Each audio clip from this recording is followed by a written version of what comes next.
The forest of Black Hollow was never a place that accepted human presence.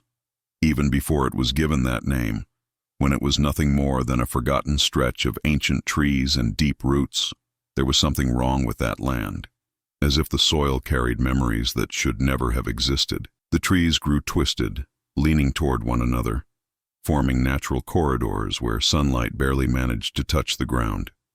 During the day, the silence was unsettling, too heavy to be natural. At night, that silence shattered into sounds that belonged to no known animal: dry cracks, distant scratching, a low cry that seemed to move through the shadows. It was in that forest that everything began to die. Ethan Holloway was driving with no clear destination when he lost control of his own life. The steering wheel trembled in his sweaty hands as the road narrowed, swallowed by vegetation, as if the asphalt itself were being slowly erased from existence. In the back seat, his two daughters remained in absolute silence. Hazel, the older one, kept her eyes wide open, fixed on the side window, watching the forest as if she knew it was watching her back. Ivy, the youngest, clutched a faceless doll to her chest, murmuring disconnected words that Ethan pretended not to hear. Hours earlier, inside a house that was now nothing more than a scene of horror, Ethan had fired a gun at his own wife. The sound of the shot still echoed inside his head, mixed with the metallic smell of blood and the empty expression on the woman's face as she lay on the living room floor. He did not cry. He did not scream. He simply grabbed the girls, shoved them into the car, and left, as if running could erase what he had done. The road ended abruptly, swallowed by the forest. The car skidded in the mud, crashed violently into an ancient tree, and died there in a final snap of twisted metal. The silence that followed was absolute, heavy, almost suffocating. Ethan struggled out of the vehicle, his eyes bloodshot with desperation and rage, dragging the girls out as he muttered nonsense. He walked deeper into the forest, guided not by reason, but by something deeper, older, as if he were being called. At the heart of the woods, almost invisible among the trees, stood a forgotten cabin. The wood was rotting, the roof partially collapsed, and the interior exhaled a smell of mold, wet earth, and something else, something that resembled ancient decay. That was where Ethan took his daughters. That was where he decided to end everything. The gunshot that echoed inside the cabin had no human witnesses, but the forest heard it. For years, no one knew what had happened to Hazel and Ivy. They officially disappeared that night, swallowed by police records as just another unsolved case. The searches stopped. The forest remained, and something began to live there. 5 years later, the name Black Hollow was spoken again. On the other side of the country, in a cold, gray city, Adrian Holloway received the call that would change his life. His brother's body had been found, along with the wreckage of an old car, in an isolated region near the forest. There were no signs of the girls, only what remained of a man consumed by his own madness. Against all odds, Adrian refused to accept that his nieces were dead. Something inside him said that the story was not over. He convinced the authorities to resume the search. When Hazel and Ivy were found, no one could explain how they were still alive. They emerged from the forest like creatures that no longer belonged to the human world. Too thin, their skin pale and almost translucent, their eyes sunken, adapted to darkness. They did not speak like children. They moved incorrectly, almost animal-like, crawling, sniffing the air, reacting to sounds no one else seemed to hear. When the rescuers tried to approach, Ivy growled. Hazel only smiled. They were not alone. Back in civilization, Adrian took the girls to the house where he lived with his partner Eleanor. An old construction, far from the city, surrounded by trees that were too tall, too silent. From the very first moment, something there felt wrong. The air was cold, even with the heating on. The walls creaked at night as if someone were slowly walking through the corridors, and at certain moments Eleanor had the strange sensation of being watched, not with hostility but with a sick, jealous intent. Hazel and Ivy refused to sleep alone. They spoke to the emptiness. They cried whenever Eleanor tried to get too close. And sometimes they laughed while staring into the dark corners of the house, as if someone were there, hunched, watching everything. Eleanor began to hear whispers. At first, they were distant sounds, almost mistaken for wind. Then they became words, repetitive murmurs, A female voice, hoarse, broken, that seemed to come from inside the walls. At night, shadows moved where they should not exist. Objects changed places. Doors opened on their own. The girls called that presence mother, and she did not like being ignored. The first night was only a warning. Eleanor woke with the suffocating sensation that she was not alone. The bedroom remained submerged in a thick darkness, so dense it seemed to absorb the little light leaking in from the street. The digital clock beside the bed read 03:17, the red numbers blinking faintly, like an artificial heart beating out of rhythm. The silence was absolute, too heavy, as if the air itself had been removed from the room. Adrian slept beside her, breathing deeply, unaware of the growing unease spreading through her body like an internal cold. Then she heard it. It was not loud, it was not sudden. It was a slow, careful dragging sound coming from the hallway, a wet, irregular noise, like nails scraping against the old wooden floor. Eleanor held her breath, trying to convince herself it was just the house settling, wood against wood, nothing more. But the sound did not stop. It moved closer to the bedroom door, measured, deliberate, as if whatever was there knew exactly where it was going. The dragging stopped. For several endless seconds, nothing happened. Then the doorknob turned on its own.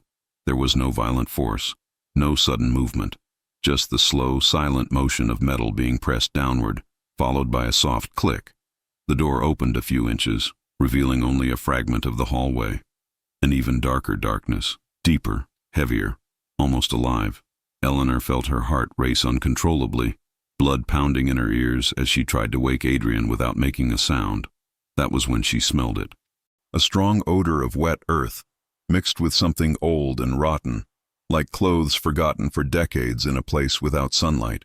The smell crept into the room slowly, saturating the air, bringing with it nausea and a primal, instinctive fear that could not be rationalized. Eleanor knew with absolute certainty that it was not coming from the girls. It was coming from something that should not have been there. The door closed by itself. The next morning, Eleanor found marks on the hallway floor, deep, irregular scratches, as if something had been dragged with great effort, leaving grooves in the wood. Adrian tried to minimize it, blaming the old condition of the house, the strange behavior of the girls, Eleanor's imagination, already showing clear signs of stress. But Hazel watched everything in silence, her gaze far too attentive for a child, while Ivy rocked back and forth, murmuring almost inaudible words.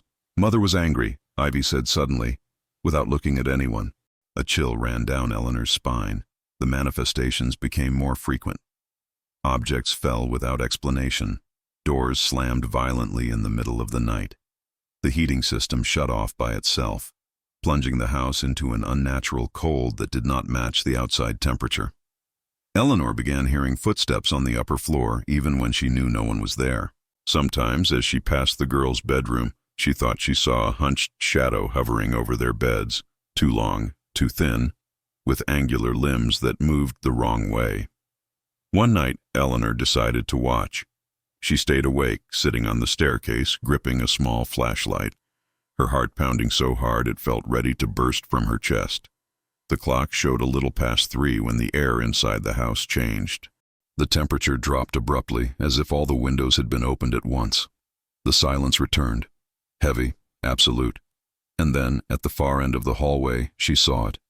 The shadow detached itself from the wall. It was not solid, not fully defined. It was a tall, deformed silhouette, its spine unnaturally curved, arms far too long hanging forward, nearly touching the floor. Its movement was irregular, broken, as if every step required immense effort. Its head remained tilted downward, and Eleanor could never distinguish a face, only the horrifying sensation of being watched. The creature passed in front of her without seeming to notice her presence. It entered the girl's bedroom. Eleanor tried to stand, scream, run, but her body would not respond. Fear kept her frozen, pinned to the floor, while low sounds emerged from the children's room. A muffled cry, a distorted female murmur, repeating incomprehensible words in a tone of false sweetness. When silence returned, the shadow exited the room and disappeared into the depths of the house, dissolving into the darkness like smoke. The next morning, Hazel and Ivy were far too calm. Hazel began speaking to someone no one could see, describing stories about a woman who lived deep in the forest, who protected them, who fed them, who held them when they were cold, a woman who loved them more than anything else. Eleanor tried to interrupt those conversations, but whenever she approached, the air grew heavy and oppressive, and an invisible pressure seemed to push her away. That was when Eleanor found the old photographs. In a forgotten box in the basement, covered in dust and cobwebs, there were old records of the region. Among them, a black and white photograph caught her attention. It showed a young woman holding a baby in her arms, her eyes wide with pure desperation. In the background, the same forest of Black Hollow. On the back of the photograph, a single word written by hand, the ink nearly faded. Mother. Eleanor could not sleep that night. The image of the photograph burned in her mind, like an open wound that refused to heal. The woman in the picture did not look merely frightened. There was something deeper in her expression, something beyond ordinary fear. It was absolute despair, the certainty that something irreversible was about to happen. The baby in her arms seemed far too small, far too fragile, and the way she held it suggested not protection, but possession, as if she feared the entire world would try to tear it away from her. The house reacted to Eleanor's unrest. The walls creaked more intensely. Sharp cracks echoed from the ceiling, and the air remained icy even with the heating turned to its highest setting. At certain moments, Eleanor had the disturbing sensation that the floor itself pulsed beneath her feet, as if the house were alive, connected to something far older than any human foundation. She decided to investigate the forest. The next morning, while Adrian took Hazel to a session with a child therapist, Eleanor stayed home alone with Ivy. The girl sat on the living room floor, drawing distorted figures with black chalk. They were not ordinary children's drawings. They showed leafless trees, elongated female figures with exaggeratedly long arms, and small human bodies lying motionless on the ground. Eleanor tried not to show the horror she felt as she studied those images. "Who is she?" Eleanor asked, pointing to the largest figure in the drawing. Ivy slowly lifted her gaze, her dark eyes dull and empty, and answered with disturbing naturalness, "She was human. Before." Those words hung in the air, heavy, charged with a meaning Eleanor could not yet fully grasp. A short while later, Ivy stood and walked to the window, pressing her forehead against the cold glass. "Mother doesn't like it when you ask too many questions," she added, in a whisper that sounded almost affectionate. That afternoon, Eleanor drove to the municipal library, an old building that kept forgotten records of the region. She sifted through old newspapers, police reports, city archives, anything that mentioned the Black Hollow forest. That was where she found the first accounts. Different dates, similar stories, missing children, women found dead near the forest, suicides recorded as accidents, unexplained falls from cliffs, always the same pattern, always the same place. One name appeared repeatedly in the oldest documents, Margaret Elwood. According to the records, Margaret had lived in isolation in the forest decades earlier, a widow, alone, obsessively attached to her infant son, a baby who had fallen gravely ill during a harsh winter. Doctors in the region had advised her to surrender the child to an institution in the city, but Margaret refused. Days later, both disappeared. The baby's body was never found. Margaret's was discovered at the bottom of a cliff, her neck broken, her arms stretched out in a strange position, as if she had tried to grasp something as she fell. There was one detail the official reports avoided mentioning, but which appeared in informal accounts, scribbled in margins, as if no one wanted to take responsibility for those words. Witnesses claimed that before falling, Margaret screamed, not for help. She screamed her son's name, repeatedly, desperately. And according to some, when her body was found, her fingers were embedded in the soil, as if she had tried to cling to the world in her final second. A knot tightened in Eleanor's stomach. That night, the entity revealed itself more clearly than ever before. Eleanor awoke with a crushing weight on her chest, unable to move or breathe deeply. Her eyes were open, but her body would not respond. The sensation of presence was suffocating. Slowly, something emerged from the darkness beside the bed. The creature no longer hid in the shadows. It leaned forward, revealing a grotesque, feminine form with misshapen limbs, Dark skin stretched far beyond its natural limits, as if pulled too tight. The face was a blur of bone and flesh. The eyes were there, hollow, hungry, filled with pain. Its mouth opened into a twisted, impossible smile, and a whisper escaped, hoarse and broken, echoing directly inside Eleanor's mind. "They are mine." The pressure intensified. Eleanor felt something cold touch her face, like fingers far too thin and far too long sliding across her skin. Images invaded her mind without permission. The forest, the cabin, the cold, the cries of two abandoned children, the hunched figure protecting them from hunger, from fear, from the world. Mother was not merely a vengeful entity. She had cared for the girls, fed them, taught them how to survive, and now she demanded what she believed was rightfully hers. When Eleanor finally managed to scream, the presence vanished. In the next room, Ivy and Hazel slept peacefully, clinging to each other, faint smiles on their faces, as if they had just received a gentle caress. In that moment, Eleanor understood that this was not merely a haunting. It was a wounded mother, and wounded mothers do not abandon their children. After that night, the house stopped pretending to be normal. There were no more subtle attempts, no discreet manifestation. The presence that once hid among shadows began to occupy space, to impose its will in concrete ways, as if it had understood that the time for patience was over. Eleanor felt it in the air, in the way silence became oppressive, in the constant sensation of being pushed out of something that had never truly belonged to her. Hazel was the first to change. The older girl began to isolate herself, refusing any physical contact that did not come from Ivy. Her eyes, once merely too attentive, now carried an unnatural maturity, as if she had witnessed things the human mind should never endure so early. She spoke little, but when she did, her words carried a disturbing coldness.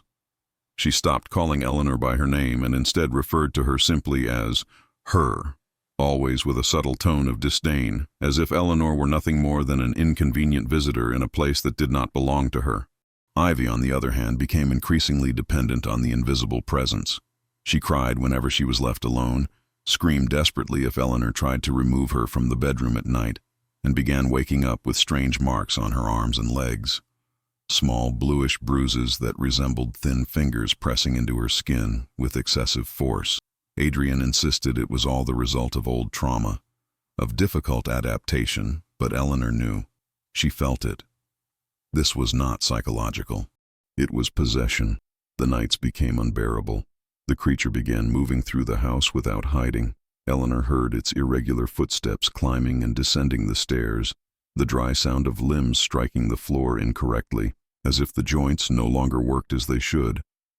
At times, the entity crawled along the walls, leaving deep marks in the paint, long, twisted scratches that appeared overnight. The smell of earth and decay became constant, saturating furniture, clothing, Eleanor's very skin. One dawn, Adrian finally saw it. He woke to a violent impact, as if something had been thrown against the bedroom door. Before he could react, the doorknob began spinning frantically, accompanied by dry, repetitive pounding, each strike stronger than the last. Eleanor screamed for him not to open it, her body trembling with panic. But Adrian, driven by a desperate instinct to protect his family, stepped forward. When he opened the door, the hallway was submerged in complete darkness. For a few seconds, nothing happened. Then the entity emerged from the shadows. Adrian froze. His body refused to obey. Before him stood something that could not be described as human, yet carried enough human traits to provoke absolute revulsion and terror. The creature leaned forward, its spine grotesquely curved, arms far too long, nearly touching the floor, its head hanging at an impossible angle. The face was a distortion of exposed bone and retracted flesh, but there was something unmistakable there. Pain, ancient, deep pain, transformed into obsession. The creature did not attack. It only stared at Adrian. Then, with a sudden movement, it hurled him against the wall. The impact was brutal. Adrian collapsed unconscious, his body discarded on the floor like a worthless object. Eleanor screamed and ran toward him, but an invisible force shoved her back, slamming her into the opposite wall. The entity advanced slowly, each step accompanied by a dry crack, until it stopped in front of Eleanor. Its head tilted, as if studying her with cruel curiosity. "You are not a mother," the voice whispered, distorted, echoing directly inside Eleanor's mind. "You do not know how to protect." That same night, the consequences spread beyond the house. Hazel's therapist died in a fatal accident on her way home. The car was found destroyed at the bottom of a ravine near the Black Hollow forest. There were no skid marks. Only the steering wheel twisted, and deep scratches inside the vehicle, as if something had dragged itself through the wreckage before the impact. A social worker scheduled to visit the house disappeared without a trace. The girls began acting like silent accomplices.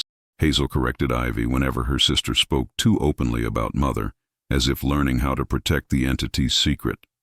At night, both girls rose from their beds at the same time, walking down the hallway in perfect synchronization, following something only they could see. Eleanor watched from a distance, paralyzed, as shadows moved around them like a protective mantle. The house began to transform. The walls cracked deeply, the ceiling groaned as if on the verge of collapse, and the basement began exhaling an unbearable smell of freshly turned earth.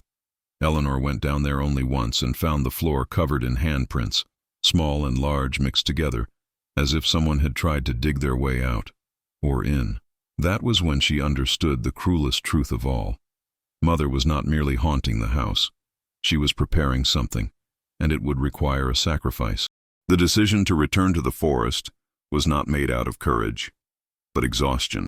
Eleanor understood with painful clarity that the house was not the epicenter of the horror, merely an extension of it. Mother did not belong to that place. She was only occupying it. The origin was in the forest of Black Hollow, at the exact point where everything had ruptured, where pain had ceased to be human and become something eternal. Adrian awoke days after the attack, his body marked with deep bruises, his gaze hollow, as if part of him had been left behind that night. He did not argue when Eleanor revealed her decision. He simply nodded in silence. Deep down, both of them knew that this would end there, or it would not end at all. Hazel and Ivy reacted immediately. The girls panicked as soon as they sensed the adult's intention. Ivy screamed, cried, scratched Eleanor with surprising strength for someone so small. Hazel remained motionless, her eyes fixed and cold, and when she finally spoke, her voice no longer sounded like a child's. "She won't allow it," she said. "You can't take her back." On the night of their departure, the house seemed to resist. Doors locked themselves. The car would not start. The air grew so cold that their breath formed dense clouds inside the living room. Mother's presence spread through every room, invisible yet oppressive, pressing, pushing, trying to break their will before they even left. When they finally managed to depart, the road to Black Hollow felt different. Longer, narrower. The trees leaned over the path like silent witnesses, and fog rose from nowhere, wrapping the car in a thick veil that limited visibility to just a few meters.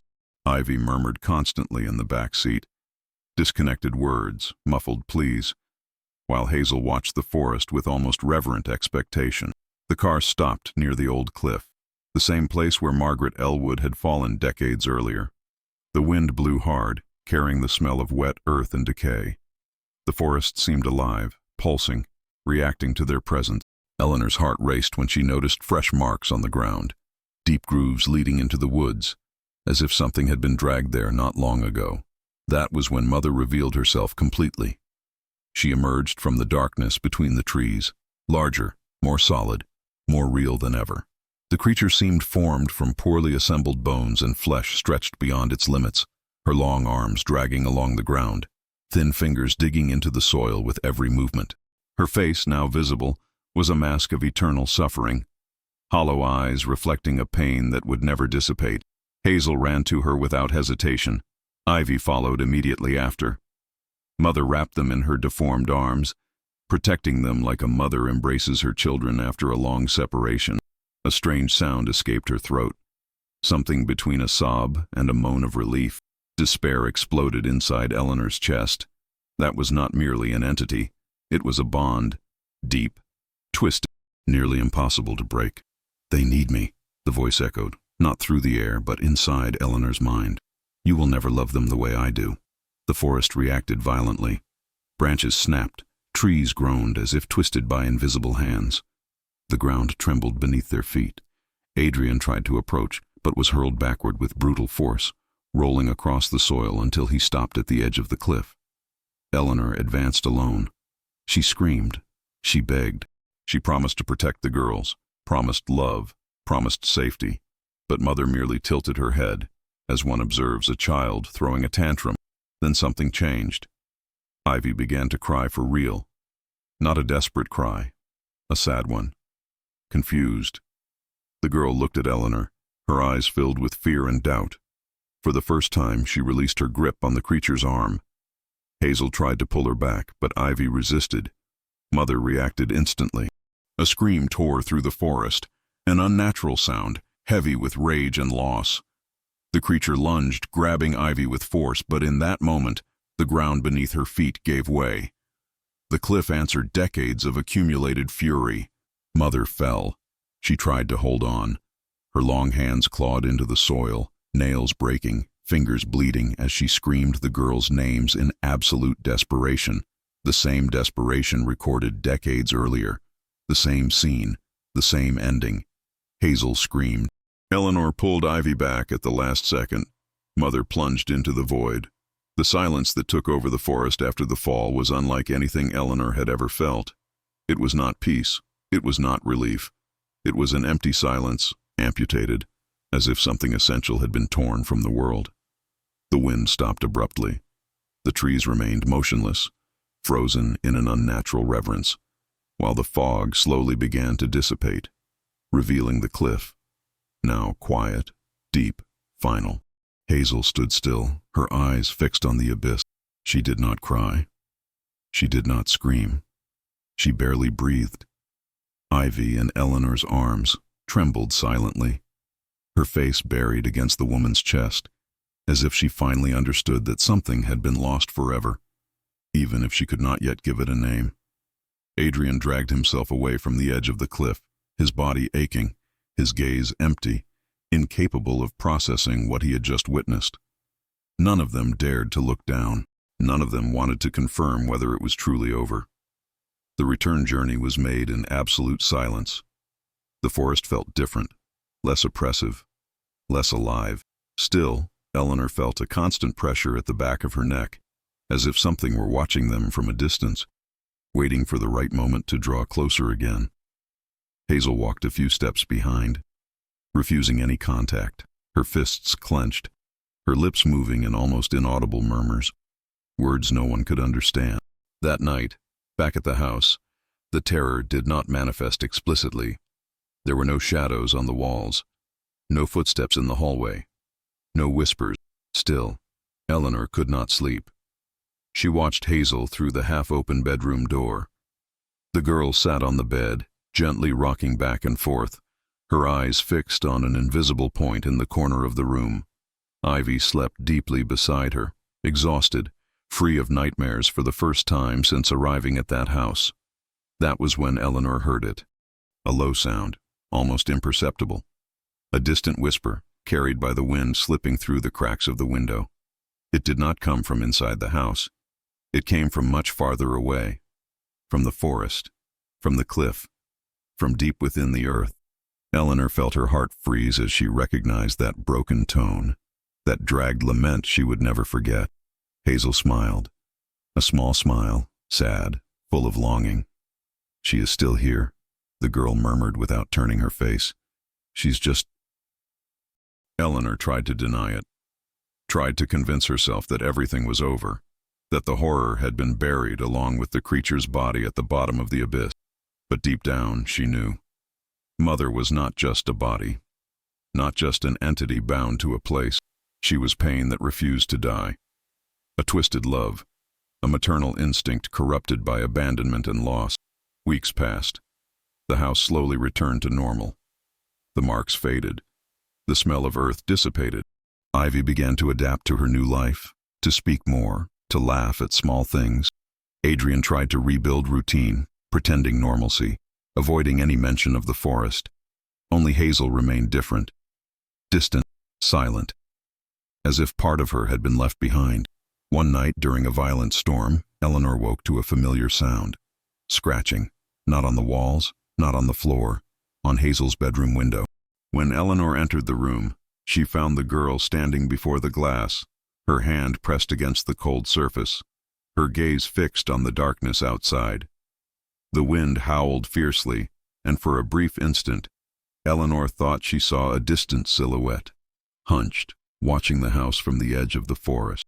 She promised she would come back, Hazel said, her voice far too calm. Mothers always come back. Thunder cracked loudly, making the lights flicker. When Eleanor looked outside again, the silhouette was gone.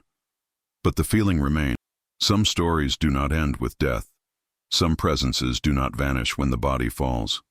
Some mothers never let their children go. And somewhere in the black hollow forest, something continued to wait. In silence, with patience, with love. The days following that night were marked by an artificial normality, fragile enough to feel unreal. Eleanor noticed it in the smallest details, in the prolonged silences, in glances that lingered a second longer than they should have. The house appeared clean, organized, quiet, but there was something wrong with that stillness, something that resembled the exact moment before a violent storm. When the air grows heavy and animals instinctively hide, Hazel began sleeping sitting up. Eleanor noticed it on the third consecutive night. The girl remained in the corner of the bed, her knees pulled to her chest, her arms wrapped tightly around her legs, her face tilted toward the door as if waiting for someone to enter. Her eyes rarely closed completely. When Eleanor asked if everything was all right, Hazel answered only with a slow nod, devoid of emotion, as if she were fulfilling a social obligation that no longer made sense to her. Ivy began talking in her sleep. They were not disconnected words. They were complete sentences, spoken in a low voice filled with fear and confusion. She called out to someone, begged not to be left alone, said the cold had returned. Eleanor sat beside the bed and held the small girl's hand, a shiver running up her arm as she realized that even asleep, Ivy squeezed her fingers with excessive strength, as if trying to anchor herself to the real world. It was during one of those nights that Eleanor heard it again. The sound came from outside the house. It was not scratching. It was not footsteps. It was crying, low, dragged, interrupted by irregular sobs, as if the throat producing the sound were damaged, incapable of forming a fully human lament. Eleanor slowly walked to the living room window, her heart hammering in her chest, and carefully pulled the curtain aside. The yard was empty, illuminated only by the faint light of the street lamp. Still, the crying continued, echoing from somewhere beyond her line of sight, from the forest. The next morning, marks appeared in the yard, irregular footprints, far too deep to belong to an ordinary person, beginning at the tree line and extending to just a few meters from the house, as if something had approached during the night, and then retreated. Eleanor's stomach churned when she realized the marks were not footprints at all. They were handprints, large deformed hands, fingers long and dragged through the damp soil. Hazel watched everything in silence. "She's confused," the girl said suddenly without anyone asking. She fell, but she didn't leave. Adrian tried to set boundaries, to rationalize, to seek professional help once again. Psychologists, doctors, social workers. None of them stayed long. Some quit after the first night, citing intense discomfort, vivid nightmares, unexplained anxiety attacks. A nurse woke up screaming in the middle of the night, swearing that someone had leaned over her bed, breathing onto her face, as if trying to recognize her. The presence was learning. It no longer manifested through direct violence. Now it observed, waited, tested limits. Doors opened just enough to be noticed. Objects appeared in impossible places. Old dolls showed up in the girl's bedroom without anyone knowing where they came from, always dirty with soil, always smelling of forest. Eleanor found one of them one afternoon, sitting on the living room couch. The doll was soaked, covered in dried mud, and its arms had been twisted backward at an impossible angle. When Eleanor tried to throw it away, a sharp pain shot through her wrist, as if invisible nails had been driven into her flesh. The object fell to the floor with a dull thud. Hazel began to laugh. "Don't throw away what isn't yours," she said softly. "She doesn't like it." That night, Eleanor had a dream that did not feel like a dream. She was in the forest. The same thick fog. The same smell of earth and decay. She walked barefoot, feeling roots shift beneath her feet like living serpents. In the distance, she heard a child crying. When she approached, she saw Mother kneeling on the ground, holding something tightly against her chest. It was not a baby. It was Hazel. The creature slowly lifted her face, and for the first time, she spoke without hatred. "She belongs to me," she said. "She always has." Eleanor woke up screaming. Hazel was standing beside the bed, watching. The girl's expression showed no surprise, no concern, only understanding. "She's getting stronger," Hazel murmured, "because now she knows she can lose again." The terror was not over. It had only changed shape. Mother did not want merely to reclaim the girls. She wanted to ensure that no one would ever be able to take them from her again. And to do that, she was willing to erase everything that represented the world of the house was no longer a home. From that point on, Eleanor understood that the entity was no longer confined to the forest or to the cliff. It had crossed something invisible, a threshold that should never have been breached. Mother now existed inside the house not as a visitor, but as a rooted force, spread through the walls, the corridors, the very air that was breathed. There were moments when Eleanor found it difficult to take a deep breath, as if the oxygen were slowly being replaced by something dense, older, colder. Hazel began to disappear into herself, not in a literal sense, but in a way far more terrifying. She spent long periods completely still, sitting on the bedroom floor, staring into the darkest corner, her lips moving in silent dialogue. When Eleanor called her name, the girl took too long to respond, as if returning from a place too distant to reach quickly. Her eyes, once merely strange, now appeared empty at times, like open windows to something watching from the inside out. Ivy noticed. The younger girl began refusing to stay alone with her sister. She cried whenever Hazel came too close, clinging to Eleanor with desperate strength, as if afraid of being torn from that embrace at any moment. At night, Ivy woke up screaming, saying Hazel was cold on the inside, that her sister no longer smelled like a person, but like wet earth and rotting leaves. Eleanor tried to protect Ivy, but felt something watching her every time she placed herself between the girls, as if she were directly challenging the entity. The phenomena grew more aggressive. One night, Adrian was hurled against the kitchen table without warning. The impact was so violent that the furniture split in half. Eleanor ran to him, but was stopped by an invisible pressure that slammed her against the wall with enough force to knock the air from her lungs. In the hallway, Hazel watched in silence, her arms hanging loosely at her sides, her head slightly tilted. "She told you to stop," Hazel said calmly. "You're upsetting her." That same dawn, Eleanor found marks on her own body. Long parallel scratches appeared on her arms and back, as if something had slowly passed over her skin while she slept. Testing, marking, warning. When she touched the wounds, she felt a deep, pulsing pain, accompanied by a cold that did not fade. Mother was marking territory. The house began to change in subtle, almost imperceptible ways. Hallways felt longer at night. Doors appeared where there had once been only walls. The basement became impossible to access, the door swollen shut, vibrating faintly, as if something heavy moved on the other side. At times, Eleanor heard pounding beneath the house, slow and rhythmic, like a massive heart beating in the dark. Eleanor began to dream again. But now the dreams were shared. She saw through Mother's eyes, felt the cold of the forest, the hunger, the constant pain of broken limbs, the crushing weight of loss. She saw Hazel small and lost, crying in the cabin. She saw Ivy weak and trembling from cold. And above all, she felt the distorted, suffocating, obsessive love, a love that did not accept rejection, did not understand limits, and confused protection with possession. In one of those dreams, Mother whispered something Eleanor would never forget. "One of you is already mine." Eleanor woke, gasping for air. Hazel was sitting at the foot of the bed, very close. "She chose," the girl said in a low, steady voice. "I understand. Ivy still doesn't." The next morning, Ivy disappeared for several hours. She was found at the far end of the yard, near the forest line, covered in dirt, barefoot, her feet scraped and bleeding, her eyes glassy.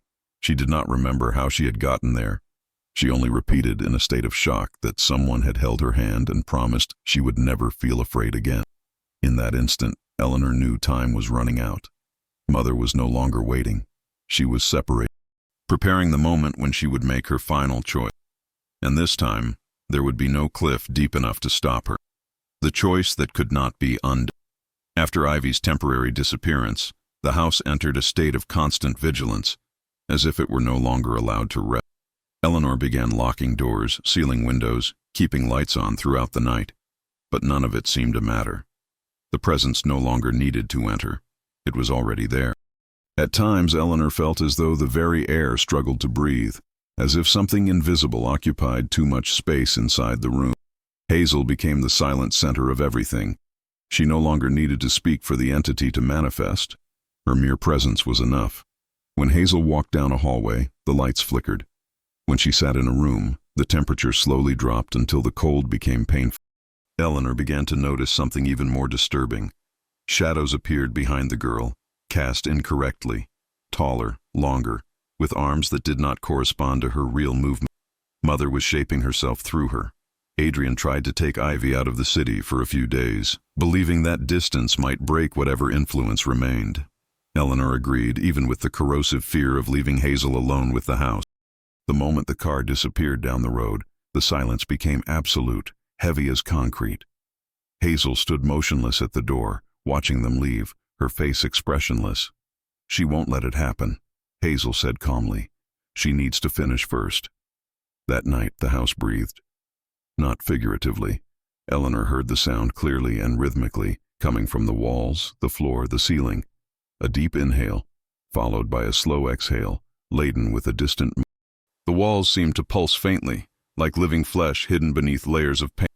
The smell of earth returned with force, now mixed with something metallic, something closer to old blood. Eleanor tried to leave the bedroom. The door would not open. It was not locked. It simply would not move, as if something heavy were pressing against it from the other side. Panic surged when she heard footsteps in the hallway. Not the irregular dragging steps of the entity, but light, controlled steps, far too human. The doorknob turned slowly. Hazel entered. The girl looked different, straighter, more assured. Her eyes reflected the dim light in a strange way, almost glowing in the dark. As she approached, Eleanor realized Hazel did not breathe with a human rhythm. There were pauses between each rise of her chest that lasted far too long. "She wants you to see," Hazel said, her voice steady but carrying something that was no longer entirely her. Before Eleanor could react, the bedroom vanished. She did not faint. She did not lose consciousness. The world simply transformed around her. The forest reappeared, alive, oppressive, with trees far too tall and exposed roots like bones. The sky was covered in dense clouds, and the wind carried a constant lament. Hazel stood beside her, gripping her hand with surprising strength. "Don't let go," Hazel warned. "If you do, she'll take you too." They walked toward the cabin, the same place where everything had begun. The rotting wood groaned beneath their feet, and the interior was even darker than Eleanor remembered. At the center of the room, something moved slowly. Mother rose from the darkness, more deformed than ever, her body supported by a grotesque fusion of twisted bones and excessively elongated limbs. But now there was something new. The face, still distorted, still incomplete, but bearing recognizable features, Hazel's features. The same line of the jaw, the same tilt of the eyes. As if the entity were reconstructing itself from the girl, using her as a mold, as an anchor to remain in this world. "I need a body that stays," the voice whispered, echoing in layers. "A heart that beats for me." Eleanor screamed.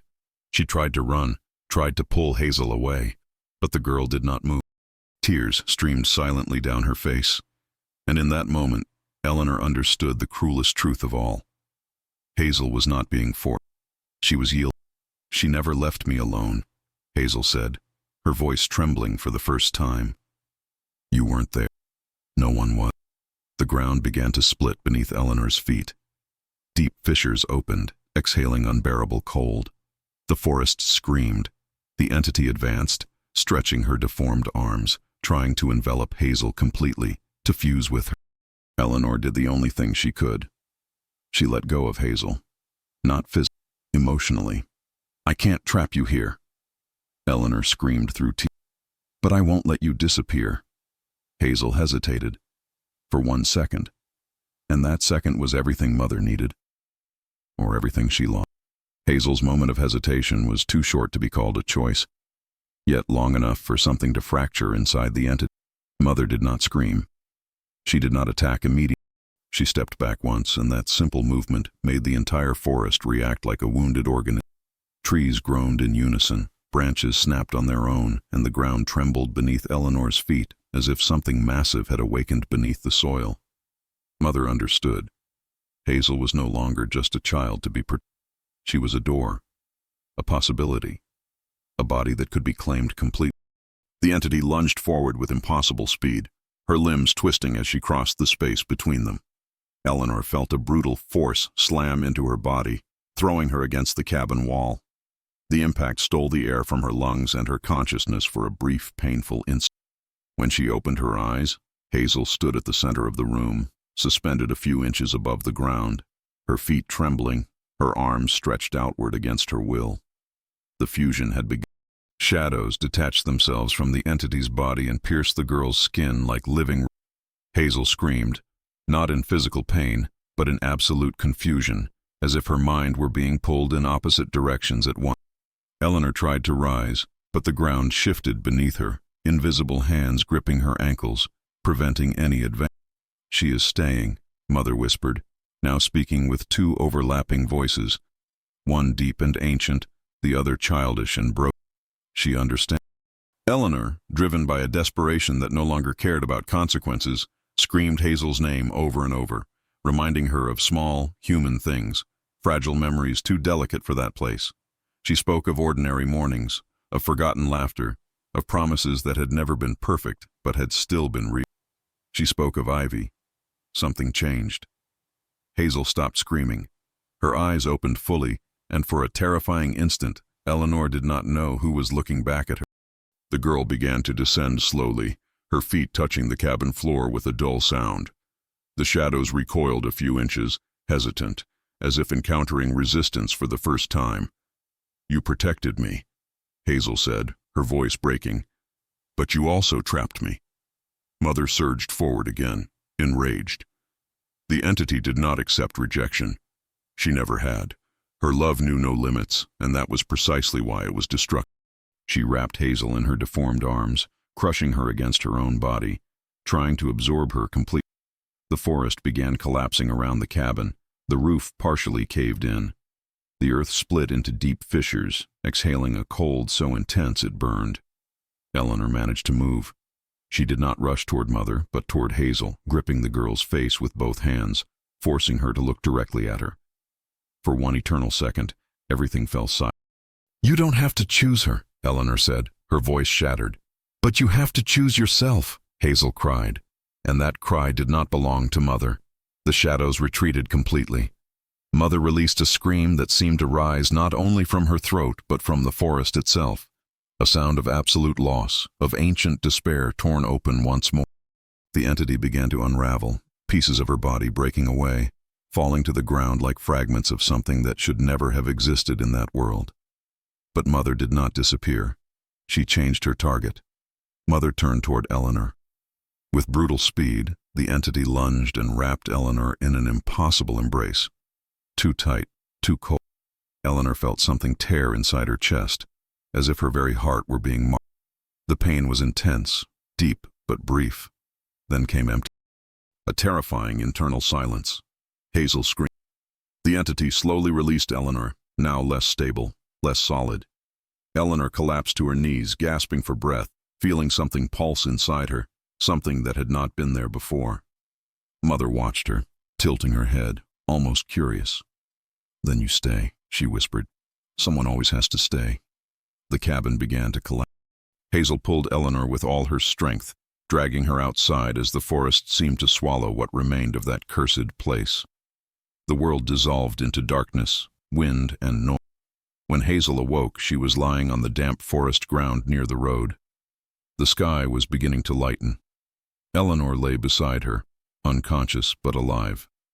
Her body trembled faintly, as if struggling to remain anchored to the world. Ivy was found hours later. Safe. Mother did not return in that form. The forest fell silent. Months passed. The house never again showed visible manifestations. Ivy smiled again. Adrian tried to rebuild life.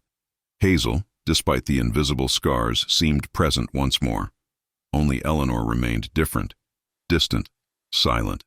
Sometimes she stood for long minutes staring at the forest line, her expression empty, her fingers moving as if sensing something no one else could feel.